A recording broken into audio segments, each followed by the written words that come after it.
Hello guys, welcome to my YouTube channel TeachMate. So today I am going to teach you the chapter 1 crop production and management of class 8th. Now we are going to start. Paheli and Buju went to their uncle's house during the summer vacation. Their uncle is a farmer. One day they saw some tools like khurpi, sickle, shovel, plow etc. in the fields. पहेली and बूजू अपने uncle के घर आए हुए हैं summer vacation में and there uncle जो है वो फार्मर है। एक दिन उन्होंने अपने अंकल के पास खुरपी, सिक्कल, शॉवल कुछ टूल्स ऐसे देखे और उन्होंने ये क्वेश्चन राइज किया कि I want to know where and how we use this tools, कि हम ये टूल्स कैसे और कहाँ पे यूज करते हैं। तो हम ये टूल्स के बारे में आगे पढ़ेंगे। You have learned that all living organisms require food. हम सबको पता है कि सारे living organisms को food चाहिए होता है। Plants can make their food themselves. जो plants हैं वो अपना खाना आप बनाते हैं। Can you recall how green plants synthesize their own food? वो कहती है कि आपको पता है कि green plants कैसे अपना खाना आप बनाते हैं। हम सबको पता है we all know that green plants prepare their food by the process of photosynthesis. Animals including humans cannot make their own food, so where do animals get their food from? जो animals होती हैं like human beings, we people, तो हम अपना खाना आप नहीं बना सकते। तो क्वेश्चन इज कि animals अपना खाना लेते कहाँ से है, फिर उनको अपना खाना कैसे मिलता है। But first of all why do we have to eat food? कहते हैं पहले तो हमें ये जानना चाहते हैं कि हम खाना खाते ही क्यों हैं। You already know that energy from the food is utilized by organisms for carrying out various body functions such as digestion, respiration and excretion.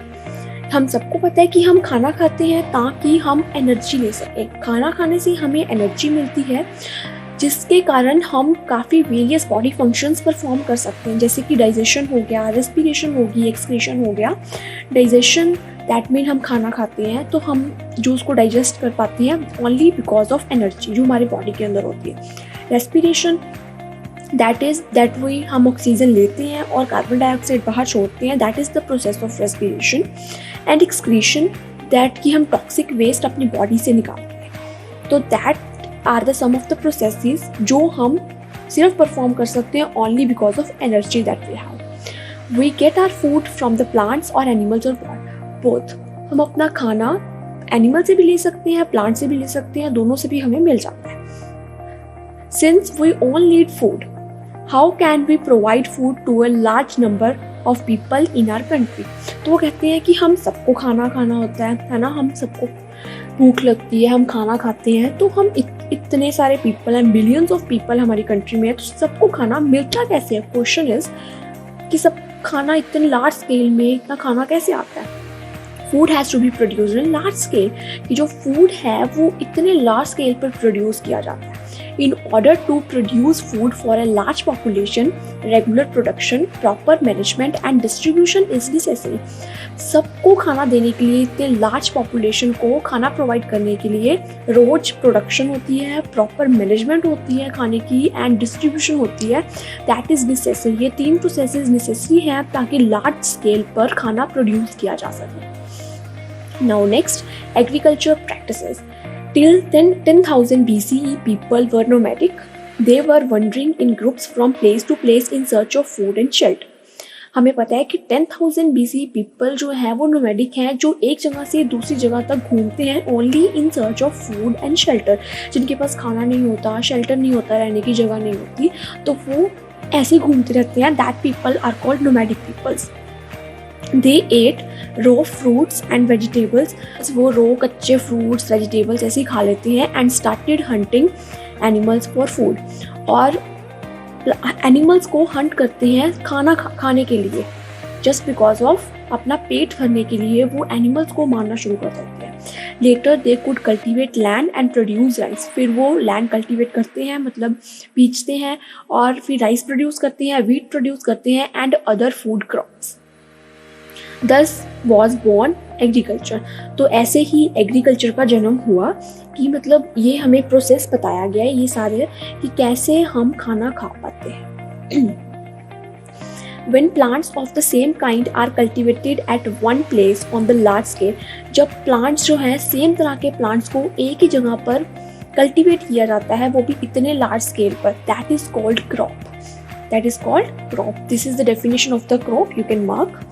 For example, crop of the wheat means that all the plants grown in the field are that of wheat. इस जैसे कि crop है, हमने wheat की crop उगाई, उसके plants उगा लिए पूरे फील्ड पर, दैट मीन्स कि वो सारी जो फील्ड है वहाँ पे wheat उगी हुई है, वो सारी क्रॉप wheat की है. वो क्या है? क्रॉप. वो कौन सी क्रॉप है? wheat है. You already know that crop are of different types like cereals, vegetables and fruits. हम सबको पता है कि crops different types की होती है, जैसे कि cereals होते हैं, vegetables होती हैं, fruits होते हैं. These can be classified on the basis of the season in which they grow. इनको हम classify कर सकते हैं season के बेस पर कि कौन सी सीजन में कौन सी क्रॉप उगाई जा सकती है, बिकॉज हर एक क्रॉप को ग्रो करने के लिए एक सूटेबल सीजन होता है कि जिस सीजन में हम उस क्रॉप को ग्रो कर सकते हैं. India is a vast country. The climatic conditions like the temperature, humidity and rainfall vary from one region to another.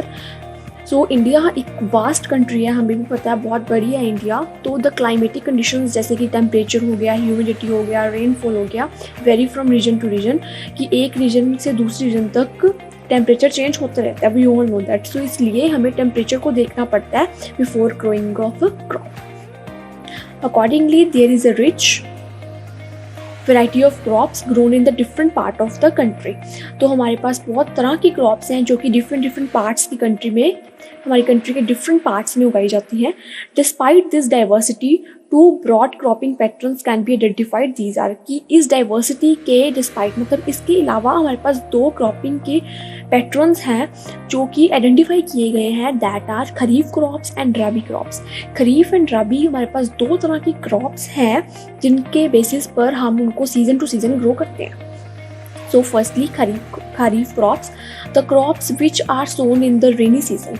जो क्रॉप्स को हम रेनी सीजन में ग्रो कर सकते हैं, कि जैसे बारिश का मौसम जब होता है उन सीजन में जो क्रॉप्स ग्रो की जाती हैं, that are called kharif crops. The rainy season in India is generally from June to September. हमें पता है कि जो रेनी सीजन है वो जून से लेकर सितंबर के बीच में होता है. तो जून से सितंबर के बिटवीन जो है हम खरीफ क्रॉप्स ग्रो करते हैं. For example paddy, maize, soybean, groundnuts and cotton are some of the kharif crops. ये खरीफ क्रॉप्स हैं जिनको हम सिर्फ रेनी सीजन में ही ग्रो कर सकते हैं. Next are rabi crops, the crops grown in the winter season.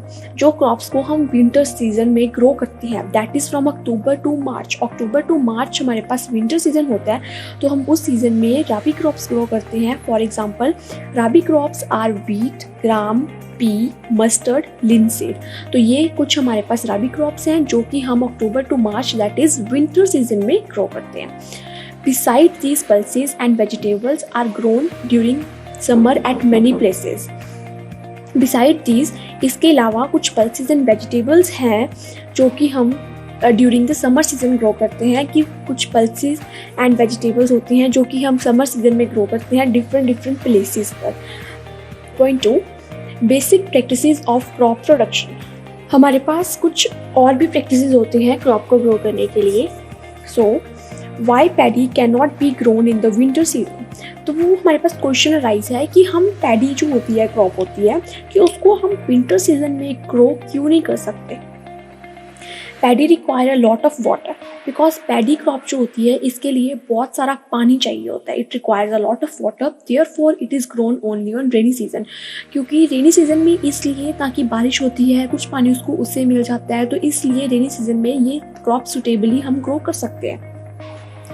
Cultivation of crops.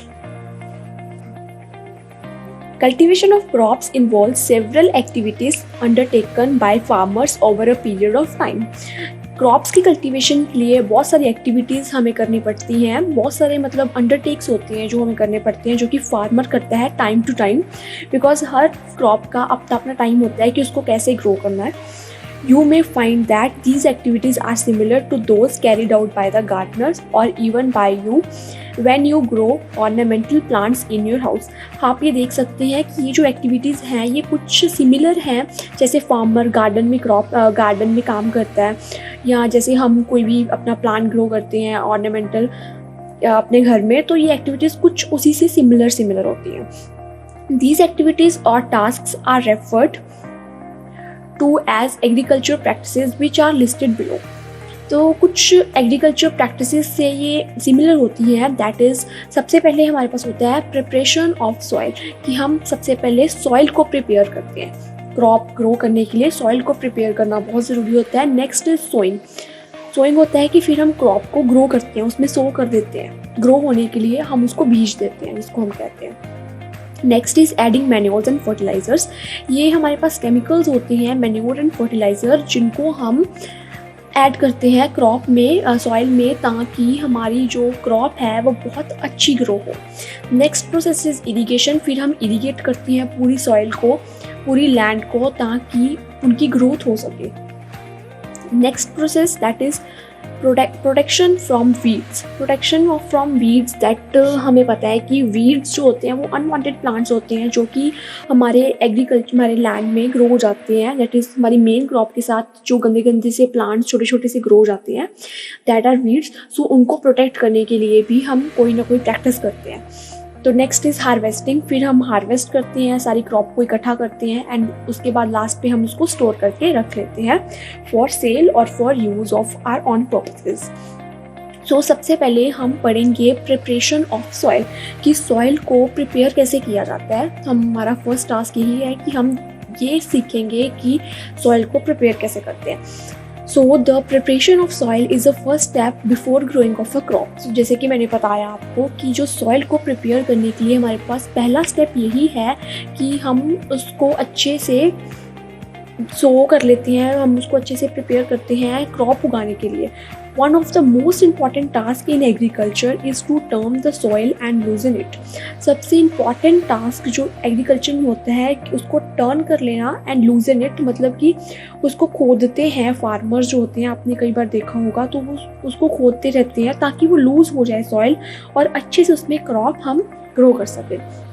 This allows the roots to penetrate deep into the soil. इससे क्या होता है कि जो रूट्स होते हैं वो सॉइल के अंदर तक चले जाएं जो हम क्रॉप उगाएंगे, ताकि क्रॉप हमारी अच्छी ग्रो हो सके। The loose soil allows the roots to breathe easily even when they go deep into the soil. तो जैसे हम उसको लूज करते हैं सॉइल को, वो क्या करते हैं, रूट्स को ब्रीथ करने में आसानी हो जाती है। जितना वो नीचे डीप अंडर द सॉइल जाएंगी, जितना वो डीप जाएंगी सॉइल के अंदर, उतनी उनको ईजी होगी ब्रीथ करने में, वो आसानी से ब्रीथ कर सकती हैं। Why does the loosening of the soil allow the root to breathe easily? तो हमारे पास क्वेश्चन है कि सॉइल की लूजनिंग का रूट्स की ब्रीथ करने से क्या मतलब कॉन्टेक्ट है, कैसे वो उसको अलो कर देती है। So the loosened soil helps in the growth of earthworms and microbes present in the soil. जो loosened soil होती है, these organisms are friends of the farmer since they further turn and loosen the soil and add humus to it. तो जो earthworm and microbes होते हैं ना, वो farmer के बहुत अच्छे फ्रेंड्स होते हैं। अगर आपको कोई क्वेश्चन आ जाए ना कि फार्मर का सबसे अच्छा फ्रेंड कौन है, तो कई बार आ जाता होता है क्वेश्चन, तो आप लिखेंगे earthworms and microbes are the friends of the farmer, जो कि हेल्प करते हैं ग्रोथ में, क्रॉप की ग्रोथ में इनका बहुत बड़ा रोल होता है। Since they further turn on, और ये फर्दर टर्न ऑन मतलब कि लूज करते हैं सॉइल को और ह्यूमस प्रोवाइड करते हैं सॉइल में, ताकि क्रॉप अच्छी ग्रो हो सके। But why the soil needs to be turned and loosened. फिर क्वेश्चन अराइज हुआ है कि सॉइल को टर्न और लूज करने की नीड ही क्यों पड़ती है। You have learnt in the previous classes that soil contains minerals, water, air and some living organism. आपने previous classes में पढ़ा है कि जो soil है उसमें minerals होते हैं, water होता है, air होती है, living organisms present होते हैं। तो in addition, dead plants and animals get decomposed by soil organisms. तो जो dead plants and animals होते हैं वो soil organisms जो है वो decompose कर लेती हैं। जो डेड प्लांट्स एंड एनिमल्स हम सॉइल के अंदर बरीड होते हैं, तो वो सॉइल जो क्रॉप जो ऑर्गेनिजम्स होते हैं ना, वो उसको डिकम्पोज कर लेते हैं। In this way various nutrients in the dead organisms are released back into the soil. तो इसी वे में जो वेरियस न्यूट्रिएंट्स होते हैं ना हमारे सॉइल के अंदर, वो बैक आ जाते हैं, जैसे कि वो डिकम्पोज करते हैं और जो न्यूट्रिएंट्स होते हैं वो सॉइल में वापस आ जाते हैं। These nutrients are again absorb by plants. फिर ये जो न्यूट्रिएंट्स होते हैं वे प्लांट्स अगेन एब्जॉर्ब कर लेते हैं और उनको न्यूट्रिएंट्स अपने मिल जाते हैं और वो अच्छा ग्रो करते हैं। since only few centimeters of the top layer of soil support plant growth. Turning and loosening of the soil bring the nutrient rich soil to the top so that plant can use these nutrients. So कुछ ही centimetres जो top layer होती है ना वो plant की growth को support करती है कि जैसे हम टर्निंग एंड लूजनिंग इसीलिए करते हैं सॉइल में ताकि जो न्यूट्रिएंट्स हैं वो टॉप लेयर में आ जाएं। हम इसको खोदेंगे तो नीचे वाले न्यूट्रिएंट्स ऊपर आ जाएंगे जिससे जो है वो प्लांट्स को न्यूट्रिएंट मिलेंगे अपने प्रॉपर और वो अच्छे से ग्रो कर सकते हैं। Thus, turning and loosening of soil is very important for the cultivation of crops. तो turning and loosening बहुत ज़्यादा इम्पॉर्टेंट है क्रॉप की कल्टीवेशन के लिए। तो ये इसका आंसर है जो ऊपर हमें क्वेश्चन अराइज हुआ था ये वाला कि why soil needs to be turn and loosen, कि सॉइल को टर्न और लूज करने के लिए क्यों ज़रूरत पड़ती है। तो इसका आंसर ये है सिंस वाला। The process of loosening and turning of soil is called tilling और प्लोइंग। तो ये हमारे पास एक सेकेंड डेफिनेशन आ गई कि जो प्रोसेस है लूजनिंग और टर्निंग का सॉइल को इज कॉल्ड टिलिंग और प्लोइंग। आपको ये डेफिनेशन आ सकती है, you can mark this is done by use a plough. तो ये हम करते हैं बाय यूजिंग अ प्लो। प्लो होता है एक टूल होता है जो कि कल्टीवेशन के लिए फार्मर्स यूज करते हैं, तो हम इसको प्लो की हेल्प से सॉइल को प्लो करते हैं। प्लोज आर मेड ऑफ वुड और आयरन। जो प्लो होते हैं वो वुड के भी बने होते हैं और आयरन के भी बने होते हैं। If the soil is very dry, अगर हमारी सॉइल बहुत ज़्यादा ड्राई है तो it may need watering before ploughing. तो हम उसको वाटर भी कर सकते हैं, अगर वो ड्राई है तो हम उसको वाटर करते हैं प्लोइंग करने से पहले ताकि वो थोड़ी थोड़ी वेट हो जाए। द प्लोड फील्ड में have big clumps of soil called crumbs. तो जो प्लोड फील्ड होती है जो में हम फील्ड को प्लो करते हैं तो उसमें बिग क्लम्स होते हैं, दैट इज़ सॉइल के जैसे बड़े बड़े बन नहीं जाते पत्थर टाइप से, तो वो उनको कहते हैं क्रम्स। वो बन जाते हैं, उनको क्रम्स कहते हैं। तो आपको ये भी आ सकता है कि क्रम्स किसे कहते हैं, तो you can write this. It is necessary to break these crumbs. ये बहुत ज़रूरी है इन क्रम्स को ब्रेक करना। Levelling the field is beneficial for sowing as well as for irrigation. कि फील्ड को लेवल करना बहुत ज़्यादा ज़रूरी है sown as well as for irrigation. Crop को सो करने से पहले और इरीगेट करने से पहले फील्ड को लेवल करना बहुत ज़रूरी है ताकि जो क्रम्स होते हैं वो सब टूट जाएं और वो प्लेन हो जाए सॉइल बिल्कुल। Levelling of soil is done with the help of a leveller. तो हम जो लेवलिंग करते हैं सॉइल की वो लेवलर की हेल्प से हम करते हैं। लेवलर भी एक टूल होता है जो कि हम फील्ड्स में यूज़ करते हैं। मे बी यहाँ पे हमें मिल जाए। ओके, दिस इज़ प्लो। जैसे कि आप देख पा रहे होंगे ये हमारे पास प्लो होता है। आजकल तो वैसे मशीन्स यूज़ हो रही हैं ज़्यादातर, बट जो ओल्ड एशियन टाइम्स में ऐसी चीज़ें यूज़ करते थे, दैट दिस इज़ प्लो। ये प्लो शैफ्ट होता है, ये प्लो शेयर होता है और ये हमारे पास बीम होता है। Okay, sometimes manure is added to the soil before tilling. कई बार जो है हम मैन्योर भी ऐड कर देते हैं टिलिंग करने से पहले। This helps in proper mixing of manure with the soil. तो इसमें क्या होता है कि हम जब टिलिंग करने से पहले मैन्योर ऐड करते हैं तो उसके बाद टिलिंग अच्छे से हो जाती है, तो वो जो मैन्योर है ना वो सॉइल में अच्छी तरह मिक्स हो जाता है। The soil is moistured before sowing. तो जो सॉइल है वो पूरी मॉइस्चर उसको मिल जाता है सॉइल को सो करने से पहले सीड्स को। Okay, so next, agricultural implements. Before sowing the seeds, it is necessary to break soil clumps to get better yield. तो सॉइल करने से पहले सीड्स की ये ज़रूरी है कि हम सॉइल के जो उसमें क्रम्स होते हैं वो उसको अच्छे से ब्रेक कर दें ताकि हम अच्छी तरह यील्ड कर पाएँ, क्रॉप्स को अच्छी तरह ग्रो कर पाएँ, उसमें कोई प्रॉब्लम ना आए। This is done with the help of various tools. ये बहुत सारे टूल्स की हेल्प से हम कर सकते हैं। The main tool used for this process, जो मेन टूल है हम इस प्रोसेस के लिए यूज़ करते हैं क्लम्स को तोड़ने के लिए, दैट इज़ द प्लो, हो एंड कल्टीवेटर। हम प्लो यूज़ करते हैं, जो मैंने आपको ये दिखाया, ये hoe and cultivator, these are two more tools. May be आ जाए, दिस इज़ हो, आप देख रहे होंगे ये हो होता है और ये कल्टीवेटर होता है। सी दिस, तो आपने सारे टूल्स देख लिए हैं। तो हम अब पढ़ेंगे प्लो के बारे में कि प्लो कैसा टूल है। This is being used since ancient times for tilling the soil, adding fertilisers to the crop, removing the weeds and turning the soil. ये ऐसा टूल है जो एंशियंट टाइम से यूज़ होता आ रहा है। सॉइल को टिल करने के लिए फर्टिलाइजर्स ऐड करते हैं क्रॉप में, तो उनको मिक्स करते हैं, फिर उसके लिए यूज़ होता है। रिमूविंग द वीड्स, जो मैंने आपको बताया अनवांटेड प्लांट्स होते हैं उनको रिमूव करने के लिए। And turning the soil, soil को टर्न करने के लिए, दैट इज लूज करने के लिए, जो हमारा सबसे पहला स्टेप होता है। This is made of would and is drawn by a pair of bulls. जो ये होता है कि वुड का बना होता है और पेयर ऑफ बुल्स से अटैच होता है। जैसे कि ये हमारे पास वुड का बना हुआ है और ये ऐसे करके हमारे पास 2 बुल्स के साथ अटैच है, इनके नेक पर ऐसे करके अटैच किया गया है। That is bulls and other animals, और भी एनिमल्स हो सकते हैं जैसे कि हॉर्सेज एंड कैमल्स हो गए। It contain a strong triangular iron strip called the ploughshare. इसमें एक स्ट्रॉन्ग आयरन की जो होती है बनी होती है, इसको जिसको प्लोशेयर कहती हैं, ये आगे सबसे लगी होती है जो कि इसको प्लो करने में हेल्प करती है, ईजी रहता है। फिर the main part of the plough is a long log of wood which is called plough shaft. Main part है दैट इज प्लो शाफ्ट, जो कि ये वुड है लंबी लंबी, इसको प्लो शाफ्ट कहते हैं। ये इसका मेन पार्ट है जिसको पकड़ के हम करते हैं।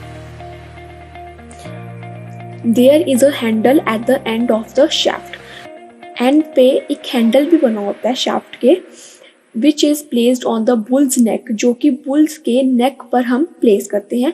1 pair of bull and a man can easily operate the plough. तो एक बुल्स की एक पेयर मतलब 2 बुल्स को एक आदमी इजीली ऑपरेट कर सकता है, इजीली उसको हैंडल कर सकता है। मतलब the indigenous wooden plough is increasingly being replaced by iron plough nowadays. तो जो वुडन की प्लो है उसको आजकल रिप्लेस कर रहे हैं बाय आयरन प्लो से। आजकल ज़्यादा आयरन प्लो यूज़ की जा रही है। जो एंशियंट टाइम में वुडन प्लो होती थी अब वो लोग कम यूज़ करते हैं। तो नेक्स्ट इज हमारे पास हो, जो हमने यहाँ पे पढ़ा था, सेकेंड टूल हमारे पास। It is a simple tool which is use for removing the weeds and for loosening the soil. ये बिल्कुल सिंपल जो टूल है जिसको हम सिर्फ वीड्स को रिमूव करने के लिए एंड सॉइल को लूज करने के लिए ही यूज़ करते हैं। It has a long rod of would और आयरन। इसकी एक लॉन्ग रॉड होती है जो कि वुड की बनी होती है या फिर हम कह सकते हैं आयरन की। This is of iron. ये हमारे पास लॉन्ग रॉड है। A strong, broad and bent plate of iron is fixed to one end of its ends and work like a blade। जैसे कि आप देख रहे हैं बेंट प्लेट बनी होती है जो कि ब्लेड की तरह वर्क करती है। It is pulled by animals. ये एनिमल्स पुल करते हैं, एनिमल्स की हेल्प से इसको चलाया जाता है। नॉर्मल ह्यूमन बीइंग इसको वर्क नहीं कर सकता अकेले। हम प्लो को एनिमल्स के थ्रू चला रहे हैं, सिमिलरली हम हो को भी एनिमल्स के थ्रू ही चलाते हैं। Next is cultivator. This is another tool. Nowadays ploughing is done bye tractor. आजकल जो प्लोइंग है वो ट्रैक्टर के थ्रू हम करते हैं। आपको सबको पता होगा जिनकी लैंड्स होती हैं जो फार्मिंग करते हैं। Tractor driven cultivator. The use of cultivator saves labour and time. जो कल्टीवेटर है ये हमारा टाइम एंड लेबर बहुत ज़्यादा सेव करता है। वो एनिमल्स आपको पता है फिर वो धीरे धीरे काम करते हैं ना, बट ये ट्रैक्टर्स जो हैं ये जल्दी जल्दी, जहाँ पे हमने 2 आवर्स में काम करना होता है वो हमारा 1 आवर में हो जाता है कंप्लीट। तो ये हमारा टाइम एंड लेबर बहुत ज़्यादा सेव करते हैं। So this is all about the preparation of soil and there are some of the tools.